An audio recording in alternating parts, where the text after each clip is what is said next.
Hello, मैं सुनील शर्मा की तरफ से आप सभी को लाइव पाठशाला में स्वागत है। हमने पहले एक वीडियो बनाया था जो आपका भूकंप से संबंधित था, कंपटीशन को देखते हुए। आइए हम लोग चलते हैं, आज ज्वालामुखी के बारे में देखते हैं। ज्वालामुखी से प्रश्न पूछे जाते हैं और बहुत वीवीआई चैप्टर है, तो स्टार्ट करते हैं कि ज्वालामुखी है क्या।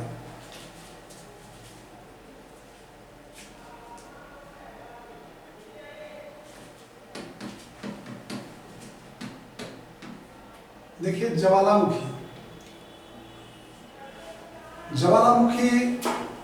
का अर्थ होता है जैसे पृथ्वी है, मान लो पृथ्वी है, आप पृथ्वी के ऊपर, स्थल मंडल के ऊपर वह प्राकृतिक छेद होता है। ये नहीं कि हम उस छेद को फोड़ देंगे, खान देंगे, ज्वालामुखी उत्पन्न हो जाए, उससे नहीं होगा।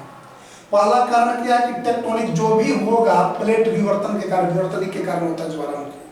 हम एक बार नेक्स्ट वीडियो में आपको बताए थे, पहले वाला वीडियो बताए थे कि भाई जब भी भूकंप जो होता है या तो ज्वालामुखी होगा या तो पर्वत पहाड़ का निर्माण होगा, टेक्टोनिक प्लेट को घसकने के कारण, खिसकने के कारण होती है। पहला बताया था कि रूपांतरण जब गति होगा तब भूकंप आएगा, रूपांतरण जब होगा, तब क्या होगा, भूकंप। और अपसारी गति होगा, अपसारी गति जब होगा तब क्या होगा, तब ज्वालामुखी होगा, ज्वालामुखी होगा। और अभिसारी गति होगा,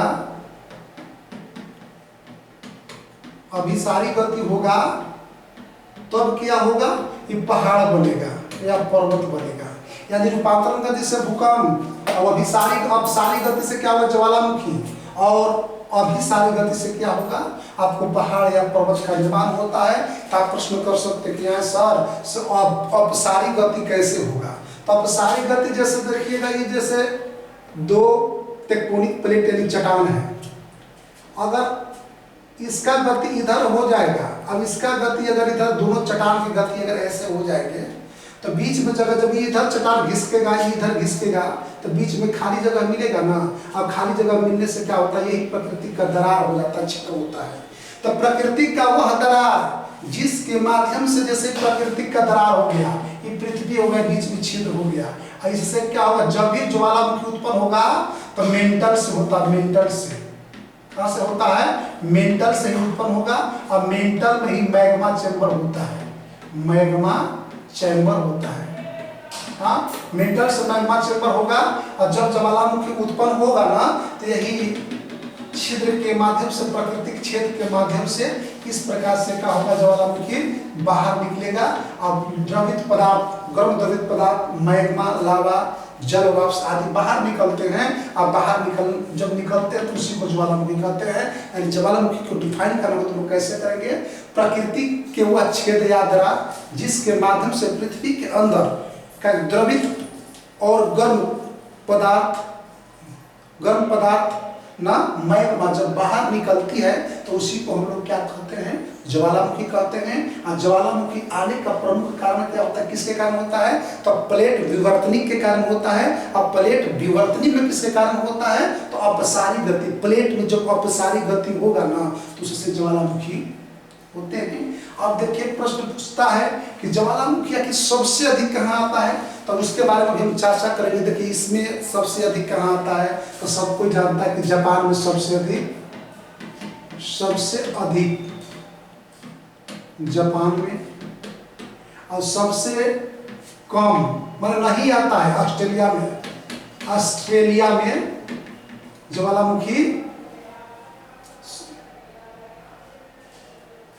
ऑस्ट्रेलिया में ना ज्वालामुखी नहीं आता है, नहीं, इस जगह पे ज्वालामुखी नहीं होगा। जापान साइड में अधिक होगा। कारण कि देखिएगा, जो जापान है ना, यही टेक्टोनिक प्लेट के बीच में ना बसा हुआ है। अब अभी महासागर की जब बात करते तो नेक्स्ट हम लोग तुरंत देखते हैं कि और किस प्रकार से इसको बताएंगे हम लोग। यानी ज्वालामुखी का प्रमुख कारण क्या है, टेक्टोनिक प्लेट को घसकने के कारण। और टेक्टोनिक प्लेट तीन प्रकार से घसकते हैं, लेकिन अपसारी जब गति होगा तब ज्वालामुखी आएगा। और ज्वालामुखी है क्या, तब प्रकृति के वह क्षेत्र जिसके द्वारा गर्म, पृथ्वी के अंदर के गर्म द्रवित पदार्थ मैग्मा बाहर निकलती है उसको ज्वालामुखी कहते हैं। और ज्वालामुखी हमेशा कहाँ से उत्पन्न होता है? तो मेंटल से होता है। मेंटल में ही मैग्मा चेंबर होता है। पूछता है क्वेश्चन कि मैग्मा चेंबर पृथ्वी के आंतरिक संरचना का जब अध्ययन कीजिएगा तो उसमें होता है कि मैग्मा चेंबर होता क्या है? तो मैग्मा चेंबर जो है वो मेंटल में होता है। कहाँ होता है जी? मेंटल में ना। और आइए देखते हैं हम लोग।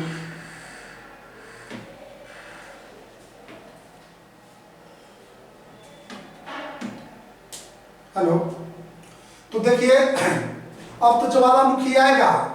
ज्वालामुखी जैसे पृथ्वी के जैसे ही आपका नीचे क्या हो गया, द्रवित पदार्थ निकलेगा ना।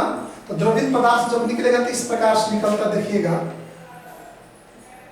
बहुत रहस्यमय क्वेश्चन पूछता है। इसमें से इस प्रकार से निकलेगा। देखिए मैग्मा जो है इस प्रकार से बाहर निकलेगा। ये आपका जो जिस के माध्यम से, जिस नालिका के माध्यम से द्रवित पदार्थ बाहर निकलती है ना, तो इसको ज्वालामुखी के मुख को हम लोग क्या कहते हैं? मुख को क्या कहेंगे? क्रेटर कहते हैं। क्या कहते हैं? क्रेटर ना। ज्वालामुखी को मुख को क्या कहेंगे? क्रेटर कहेंगे। और यही जब ज्वालामुखी का मुख जैसे इस प्रकार से है ना मुख, अगर यही मुख थोड़ा इसका विस्तार बड़ा हो जाएगा तो इसी प्रकार से कैलेंड्रा का निर्माण होता है।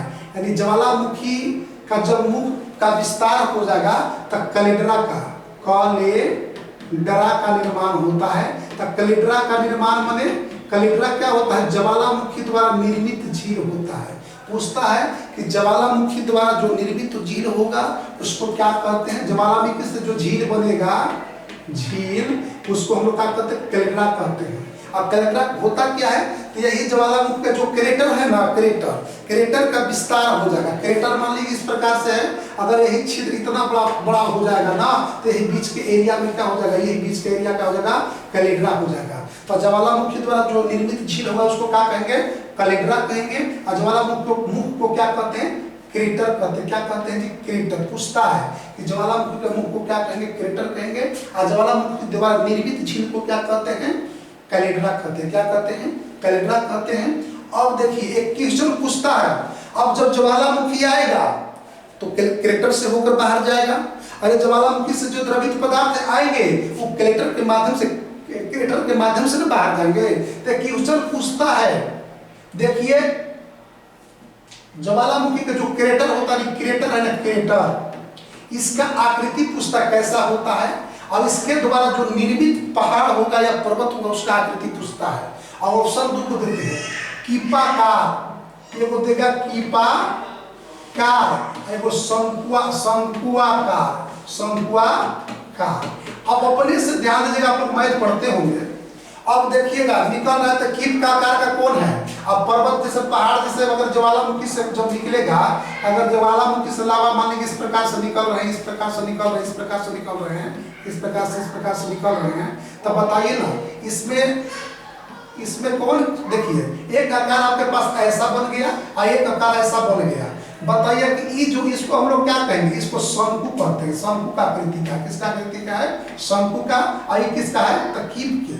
तो ये भी हो गया कि ज्वालामुखी का जो मुख क्रेटर होता है उसका आकृति कैसा होता है? कीप के आकार का, कीपाकार होता है। और ज्वालामुखी द्वारा निर्मित जो पर्वत पहाड़ होंगे उसका आकृति कैसा होगा? शंकुआकार होगा।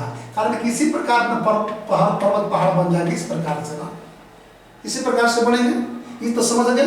क्रेटर ज्वालामुखी के मुंह को क्या, उद्गम केंद्र को जो मुंह होता है उसको क्रेटर कहते हैं। इससे द्वारा जो बनेगा झील उसको कैलेंड्रा कहते हैं। और ज्वालामुखी के कीप के आकार का जो क्रेटर होता है, कीपाकार होता है। और इसके द्वारा जो ज्वालामुखी के माध्यम से जो पर्वत पहाड़ का निर्माण होगा वो कैसा होगा? शंकुआकार होगा।